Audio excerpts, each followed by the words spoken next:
Be honest. Is there something you should do today, but you keep delaying it? If yes, Americans have a phrasal verb for that. Put off. This is a very common phrasal verb you'll hear at work, at home, and in daily life. And today, you'll learn how to use it naturally and practice with me. Put off. Put off means to delay something, to postpone, or to decide not to do something now, but later. Here's an important note. This is usually something you don't want to do, and that's why you put it off. If you put something off, you delay it, you avoid it, push it to the future, very often because it's annoying, boring, stressful, or uncomfortable. Let's look at some common examples in everyday life.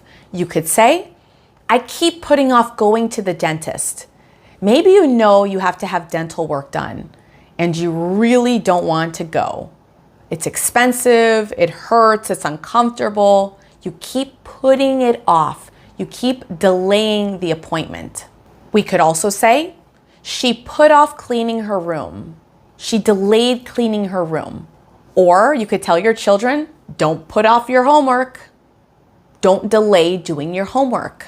In a work setting, we could say, they put off the meeting until Friday. They delayed the meeting until Friday. Or the company put off the decision. They delayed making the decision. You can put off tasks, meetings, decisions, and responsibilities. Now let's look at a common mistake. You wouldn't want to say, I put off to do my homework. Instead, the correct way of saying this would be, I put off doing my homework. Now repeat after me. Put off.